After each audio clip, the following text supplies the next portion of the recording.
इयत्ता 10वी मराठी विषयाचा उपयोजित लेखनाचा विभाग आजच्या व्हिडिओमध्ये तुम्हाला मी टोटल कंप्लीट करणार आहे। मी तुम्हाला सांगतो, हा जर व्हिडिओ तुम्ही शेवटपर्यंत पाहिला ना तर मित्रांनो तुमचे उपयोजित लेखनाचे 24 मार्क्स हा व्हिडिओ पाहिल्यानंतर फिक्स होतील। म्हणजे वन शॉट मध्ये ऑल टॉपिक्स तुमचे कव्हर होणार आहेत। मला माहिती तुमच्याकडे खूप कमी वेळ आहे, त्यामुळे आपण डायरेक्टली आता व्हिडिओला सुरुवात करूया। सुरुवातीला आपण पत्रलेखनाचा घटक घेऊया। आता लक्षात घ्या, पत्रलेखनामध्ये तुम्हाला औपचारिक पत्रलेखन अटेम्प्ट करायचे। आता मी तुम्हाला औपचारिक पत्रलेखनाचा आराखडा म्हणजे फॉर्मॅट तुम्हाला मी स्क्रीनवरती दाखवतो, तुम्ही फॉर्मॅट पाहू शकता। सुरुवातीला तुम्हाला दिनांक लिहायचा आहे, इथं पाहू शकता दिनांक 20 जून 2020 अशाच फॉर्मॅटमध्ये तुम्हाला दिनांक लिहायचा आहे। त्यानंतर तुम्हाला एक लाईन सोडून तुम्हाला प्रति लिहायचं आहे आणि तो तुम्हाला कोणाचा पत्ता लिहायचा आहे, पत्र स्वीकारणारचे नाव आणि पत्ता, म्हणजे ज्याला तुम्ही पत्र पाठवताय त्याचा तुम्हाला इथं पत्ता लिहायचा आहे। आणि त्याच्यानंतर एक लाईन सोडायची, पत्राचा विषय लिहायचा आहे, एका लाईनमध्ये विषय लिहायचा आहे। त्यानंतर एक लाईन सोडायची आणि तिथं अभिवादन करायचंय म्हणजे महोदय हा शब्द लिहायचा आहे। आणि त्याच्यानंतर एक लाईन सोडून तुम्हाला पत्राचा मजकूर लिहायचा आहे आणि त्यानंतर तुम्हाला पत्राचा शेवट करायचा आहे आणि लास्टला तुम्हाला पत्र पाठवणाऱ्याचा पत्ता लिहायचा आहे। अशा प्रकारे मित्रांनो हा फॉर्मॅट आहे। हा फॉर्मॅटने तुम्ही पत्र लिहिलं तर तुम्हाला नक्कीच चांगले मार्क्स भेटणार आहेत। आता तुम्हाला फॉर्मॅट तर समजला असेल, परंतु तुम्हाला मी एक्झाम्पल देऊन सांगतो नक्की कशा प्रकारे तुम्हाला पत्रलेखन करायचं आहे। सुरुवातीला तुम्हाला मी मागणी पत्र सांगतो। तुम्ही स्क्रीनवरती एक ऍडव्हर्टाइज पाहू शकता। हे ऍडव्हर्टाइज काय आहे मित्रांनो, वाचते व्हा लिहिते व्हा, पुण्यातील प्रसिद्ध पुस्तकालय विनीत पुस्तकालय, सवलत दिनांक 25 जानेवारी ते 31 जानेवारी, प्रजासत्ताक दिनानिमित्त खास आकर्षण, कोणतेही पुस्तक घ्या, प्रत्येक पुस्तकावर 25% सूट, संपर्क दिलेला आहे, पत्ता दिलेला आहे त्यांनी आणि त्यानंतर वेळ सकाळी 8 ते रात्री 8 आणि गुरुवारी बंद। अशा प्रकारे एक ऍडव्हर्टाइज दिलेले आहे आणि तुम्हाला काय करायचंय, रसिक वाचक या नात्याने स्वतःसाठी पुस्तकांची मागणी करणारे पत्र लिहा। म्हणजे तुम्हाला स्वतःसाठी पुस्तकं मागवायची आहेत आणि त्यासाठी पत्र लिहायचं, म्हणजे मागणी करणारे पत्र आहे, हे औपचारिक पत्र आहे। आता लक्षात घ्या ह्याचं कशा प्रकारे तुम्हाला पत्रलेखन करायचं तुम्हाला मी सुरुवातीला सांगतो। सुरुवातीला तुम्हाला दिनांक लिहायचा आहे, दिनांक 25 जानेवारी 2019। आता लक्षात घ्या दिनांक काय करायचा आहे, जो ऍडव्हर्टाइज मध्ये दिलेला आहे, म्हणजे ऍडव्हर्टाइज मध्ये काय लावलेलं आहे त्यांनी सवलत लावली आहे, मग तोच तुम्हाला दिनांक लिहायचा आहे, त्याच्या रिलेटेड दिनांक लिहायचा आहे, लांबचा लिहायचा नाही। जर तुम्हाला दिनांक त्यामध्ये दिला असला तर तोच दिनांक तुम्हाला लिहायचा आहे। त्यानंतर तुम्हाला काय करायचं, एक लाईन सोडायची, त्यानंतर प्रति लिहायचंय,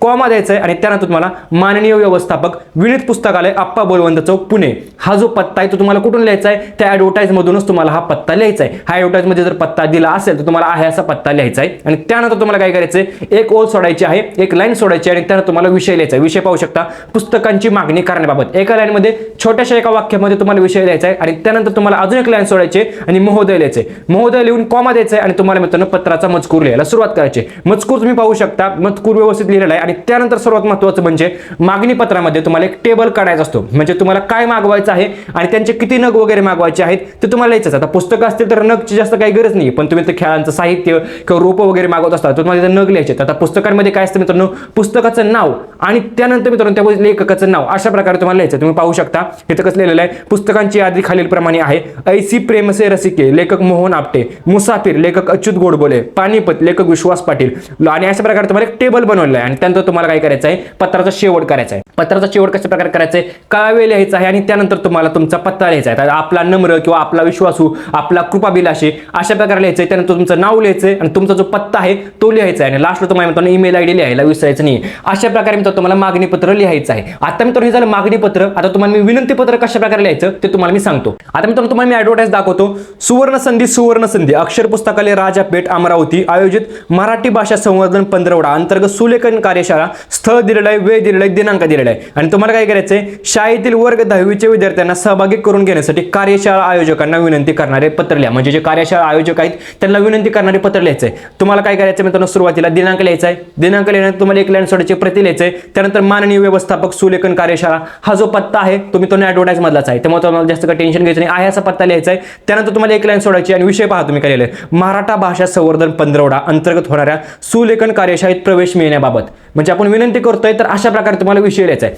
त्यानंतर अजून एक लाईन सोडायची, महोदय लिहायचंय, कॉमा द्यायचा आहे आणि तुम्हाला मित्रांनो 3 पॅराग्राफमध्ये तुमचं पत्र संपवायचं, म्हणजे पहिल्या पॅराग्राफमध्ये सुरुवात करायची, दुसऱ्यामध्ये मेन मजकूर लिहायचा आणि तिसऱ्यामध्ये तुम्हाला शेवट करायचे आणि लास्टला मित्रांनो तुम्हाला कळा वेळ लिहून तुमचा पत्ता लिहायचा। तर पाहू शकता, आपला विश्वासू किरण कुमार बेलसरे, विद्यार्थी प्रतिनिधी रमाई विद्यालय ठाकूरनगर राजापेठ अमरावती आणि ईमेल आयडी। अशा प्रकारे हे जे पत्र आहे विनंती पत्र तुम्ही व्यवस्थित पहा, तुम्हाला मित्रांनो समजून जाईल कशा प्रकारे विनंती पत्र लिहायचं आहे। आता जो आपल्या नेक्स्ट टॉपिक जाहिरात लेखनकडे। सुरुवातीला मित्रांनो तुम्हाला मी जाहिरात लेखनाचा फॉर्मॅट दाखवतो. तुम्ही पाहू शकता मित्रांनो, हा जो फॉर्मॅट आहे तुम्ही हाच जरी फॉर्मॅट फॉलो केला ना तरी मित्रांनो तुम्ही जाहिरात लेखनामध्ये आउट ऑफ मार्क्स स्कोर करू शकता. हा फॉर्मॅट फक्त मित्रांनो तुम्ही लक्षात ठेवा. तुम्ही फॉर्मॅट पाहू शकता, वरती काय करायचं मित्रांनो, एक ब्रीद वाक्य लिहायचं आहे, उत्पादकाचे ब्रीद वाक्य, आणि त्यानंतर तुम्हाला जाहिरातीचे शीर्षक द्यायचं आहे. लेफ्ट साईडला पाहू शकता विशेष बाब असल्यास आणि त्यानंतर इकडं काही ऑफर असल्यास अशा 2 स्टार बनवायचे किंवा स्टार बनवा किंवा सर्कल बनवा, थोडीशी डिझाईन मध्ये बनवायचे आणि जाहिरात थोडीशी अट्रॅक्टिव्ह पाहिजे, लक्षात घ्या. त्यानंतर मतळा लिहायचा आणि उपमतळा, हे 2 गोष्टी तुम्हाला मी एक्झाम्पल मध्ये सांगू दे नक्की काय आहेत. आणि त्यानंतर तुम्हाला वैशिष्ट्य लिहायचे, जाहिरात लेखनामध्ये वैशिष्ट्य लिहायला विसरायचं नाही. आणि त्यानंतर तुम्हाला पत्ता लिहायचा आहे, पत्ता लिहायचा आहे, स्थळ असलं पाहिजे, वेळ असली पाहिजे, दिनांक असली पाहिजे. ह्या गोष्टी मित्रांनो तुम्हाला जाहिरातीमध्ये असल्याच पाहिजेत. आणि त्यानंतर संपर्क सुद्धा असला पाहिजे. ह्या मॅन्डेटरी गोष्टी आहेत. ह्या जर गोष्टी नसल्या तर तुम्ही तुमचे मार्क्स कट होणार आहेत. आता आपण डायरेक्टली एक्झाम्पल पाहूया. एक्झाम्पल तुम्ही पाहू शकता, इथं तुम्हाला काय करायचंय, अभिनय कार्यशाळेची जाहिरात तयार करा. अभिनय कार्यशाळा आहे त्याची तुम्हाला जाहिरात तयार करायची. तुम्ही पाहू शकता अभिनय कार्यशाळा, मी सांगितलं शीर्षक मित्रांनो लिहायचं आहे, त्याला थोडंसं सर्कल केलेलं आहे, थोडंसं डार्क केलेलं आहे. आणि त्यानंतर तुम्हाला अभिनय क्षेत्रात करिअर करायचं आहे का, चला तर मी सांगितलं एक ब्रीद वाक्य किंवा एखादं वाक्य, हे तुम्हाला वाक्य लिहायचं आहे. त्यांनी त्या शीर्षकाच्या खाली लिहिलंय, शीर्षकाच्या वरती लिहिलं तरी चांगलं आहे. तुम्ही फॉर्मॅट जरी फॉलो केला तर काहीच प्रॉब्लेम नाही. त्यानंतर तुम्हाला काय करायचं आहे, आजच भेट द्या अन्वय अकॅडमीला. अन्वय अकॅडमी रत्नागिरी ते अभिनय कार्यशाळा होणार आहे. इच्छुक मुलांनी त्वरित नावे नोंदवावीत. प्रवेश विनामूल्य हा थोडंसं ठळक लिहिलं आहे. आणि त्यानंतर इकडे तुम्ही लेफ्ट साईडला पाहू शकता नाट्य दिग्दर्शक अभिनेते निर्माते यांचे मार्गदर्शन, म्हणजे एक ठळक वैशिष्ट्य त्यांचं. अशा प्रकारे त्यांनी सर्कलमध्ये लिहिलेलं आहे. किंवा इकडे तुम्ही पाहू शकता वयोगट 5 ते 15 ह्याला थोडंसं स्टार केलेलं आहे. अशा प्रकारे तुम्हाला जाहिरात लेखन करायचं आहे. आणि लास्टला संपर्क लिहायचा आहे. संपर्क पाहू शकता अन्वय अकॅडमी बस स्टँड शेजारी रत्नागिरी, आणि त्यांचा संपर्काचा त्यांचा मोबाईल नंबर आहे तो पण दिलेला आहे. आता यामध्ये वेळ वगैरे देण्याची गरज नाही, कारण ह्यामध्ये वेळेचा काही प्रॉब्लेम नाही, तुम्ही पाहू शकता. त्यामुळे वेळ नाही दिली तरी चालते. अशा प्रकारे तुम्हाला जाहिरात लेखन करायचं आहे. जाहिरात लेखन अशा प्रकारे तुम्ही केलं तर तुमचे मित्रांनो आउट ऑफ मार्क्स होतील. मित्रांनो तुम्ही इझिली स्कोर करू शकता. आता जात आपल्या नेक्स्ट टॉपिक बातमी लेखनाकडे.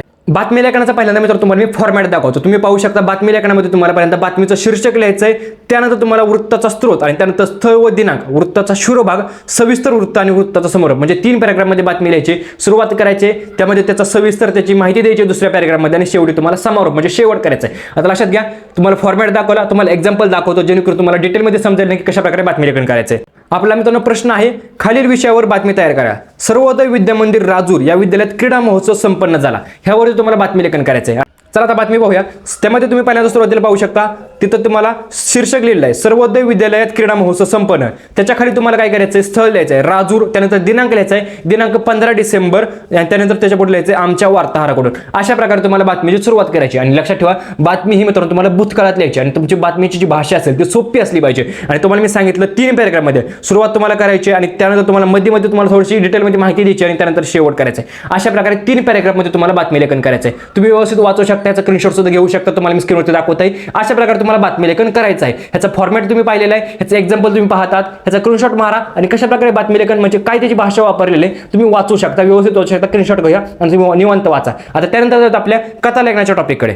कथा लेखनाचा मित्रांनो तुम्ही प्रश्न पाहू शकता, तुम्हाला मुद्द्यांवरून तुम्हाला कथा लेखन करायचं आहे. कथा लेखनाचं काय आहे, एक कोल्हा, खूप भूक लागली, त्यानंतर शेतकऱ्याच्या घराजवळ द्राक्षाची बाग, त्यानंतर द्राक्ष खाण्याची इच्छा, द्राक्षांची वेल उंच उड्या मारतो, त्यानंतर हाताला लागत नाही, थकतो, आंबट द्राक्षे मला नकोत, निघून जातो. अशा प्रकारे तुम्हाला मुद्दे दिलेले, त्यांच्यावर तुम्हाला एक कथा लिहायची. आता तुम्ही पाहू शकता कोल्ह्याला द्राक्षे आंबट, अशा प्रकारे तुम्हाला शीर्षक लिहायचं आहे. लक्षात घ्या, कथा लेखनामध्ये तुम्हाला शीर्षक आणि तात्पर्य या 2 गोष्टी खूप महत्त्वाच्या आहेत. ह्या 2 गोष्टी महत्त्वाच्या आहेत आणि तुम्हाला मित्रांनो सुरुवात थोडीशी चांगली करायची. कथा लेखन मित्रांनो तुम्हाला मी सांगतो मुद्द्यांवरती विचारलं तर मित्रांनो तुम्हाला जास्त काही प्रॉब्लेम येत नाही. कारण मित्रांनो माझं तर म्हणणं आहे, कथा लेखन जास्त करून अटेम्प्ट करू नका. तुम्ही मित्रांनो जाहिरात आणि बातमी लेखनच अटेम्प्ट करा. ह्या 2 गोष्टी मित्रांनो मित्रांनो फॉर्मॅट असल्यामुळे तुम्हाला त्यामध्ये जास्त मार्क्स भेटतात. परंतु तरी देखील कशा प्रकारे कथा लेखन केलं जातं हे जर तुम्हाला पाहायचं असलं तर तुम्ही हे कथा लेखन वाचू शकता, याचा स्क्रीनशॉट सुद्धा घेऊ शकता, किंवा हे तुमचे जे पीडीएफ्स आहेत ते तुम्हाला मी डाउनलोड करायची सुद्धा लिंक मित्रांनो डिस्क्रिप्शन बॉक्समध्ये दिली. तुम्ही निवांत डाउनलोड करा, निवांत वाचा. फक्त लक्षात घ्या, शीर्षक तुम्हाला व्यवस्थित लिहायचं आहे आणि तात्पर्य लिहायचं तुम्हाला विसरायचं नाही. ह्या 2 गोष्टींवरती मार्क आहेत आणि तुम्हाला मित्रांनो सुरुवात थोडीशी चांगली करायची. कारण मित्रांनो प्रत्येक पूर्ण कथा कोण वाचत बसत नाही, तुमची सुरुवातच पाहिली जाते. मित्रांनो पेपर चेक करून तुमची सुरुवातच पाहतो आणि त्यावरती तुमचे मित्रांनो मार्क ठरतात. आता जाऊया आपल्या वैचारिक लेखनाच्या विषयाकडे आणि त्यावरती तो टॉपिक आपण व्यवस्थित पाहूया. त्यामध्ये मित्रांनो तुमचा प्रश्न आहे, जल प्रदूषण समस्या व उपाय या विषयावर तुमचे विचार लिहा. जल प्रदूषण समस्या व उपाय यावर तुम्हाला मित्रांनो काय करायचं, सुरुवातीला काय करायचं, शीर्षक लिहायचे. तुम्ही पाहू शकता जल प्रदूषण समस्या व उपाय आणि त्यानंतर मित्रांनो तुम्ही पाहू शकता 1, 2, 3, 4 आणि 5 म्हणजे जेवढे जास्त म्हणजे मित्रांनो तुम्ही 1.5 ते 2 पान मित्रांनो तुम्हाला निबंध लिहायचा आहे. निबंध लिहायला मित्रांनो जास्त अवघड नाही, तुम्ही लहानपणापासून निबंध लिहिताय, जास्त तुम्हाला टेन्शन नाही. परंतु तरी देखील मित्रांनो तुम्हाला त्यावर थोडेसे वाक्य वगैरे वापरायचे आहेत, म्हणजे थोडेसे ब्रीद वाक्य, म्हणजे तुम्ही एखादे कोट म्हणू शकता. अशा प्रकारचे मित्रांनो तुम्हाला वाक्य वगैरे वापरून तुम्हाला मित्रांनो निबंध लेखन करायचं आहे. निबंध लेखनामध्ये मित्रांनो तुम्ही चांगले मार्क्स स्कोर करू शकता. शकता. फक्त मित्र तुम्हाला मी सांगतो, जर तुम्हाला तयारी करायची असेल, तुम्हाला काय करायचंय, मी एक डिटेल व्हिडिओ बनवलेला आहे. म्हणजे कोणत्या घटकांवरती निबंध विचारला जाऊ शकतो किंवा कोणत्या घटकांवरती जाहिरात विचारली जाऊ शकते, बातमी कशावरती विचारली जाऊ शकते, पत्रलेखन कशावरती विचारलं जाऊ शकतं, कथालेखन कशावरती विचारलं जाऊ शकतं, यावरती एक डिटेल व्हिडिओ बनवला आहे. त्याच्या व्हिडिओची जी लिंक आहे ना, त्या डिस्क्रिप्शन बॉक्समध्ये दिलेली आहे. ते टॉपिक्स तुम्ही परफेक्ट करा, त्यावरतीच मित्र तुम्हाला विचारलं जाऊ शकतं. ते जर तुम्ही परफेक्ट केलं तर मित्र तुम्हाला काहीच अडचण येणार नाही. हे जो निबंध पाहायला मिळतोय, हा तुम्ही निबंध व्यवस्थित वाचू शकता. हा डाउनलोड करायची सुद्धा लिंक मित्रांनो मी डिस्क्रिप्शन बॉक्समध्ये देईल. तो डाउनलोड करा आणि तर तुम्ही निवांत वाचा कशा प्रकारे निबंध लेखन केलेलं आहे. आता मित्र तुम्हाला मी पत्रलेखनाचा फॉर्मॅट सांगितला, तुम्हाला जाहिरात लेखन कशा प्रकारे करायचं त्याचा पण फॉर्मॅट सांगितला, बातमी लेखनाचा सुद्धा फॉर्मॅट सांगितला, कथा लेखन आणि निबंध लेखन थोडंसं सोपं असल्यामुळे तुम्हाला जास्त डिटेल एक्सप्लेन केलेलं नाहीये, तरी देखील मित्र तुम्ही चांगले मार्क्स त्यामध्ये स्कोर करू शकता. मित्रांनो तुम्हाला उपयोजित लेखनाचा जो विभाग आहे तो समजला असेल आणि मित्र तुम्ही यामध्ये नक्कीच 24 पैकी 24 मार्क्स स्कोर करू शकता. मित्रांनो व्हिडिओ कसा वाटला कमेंट करून नक्कीच सांगा. व्हिडिओ सुरू लाईक करा, चॅनल सबस्क्राईब करा. व्हिडिओ बघितल्याबद्दल धन्यवाद.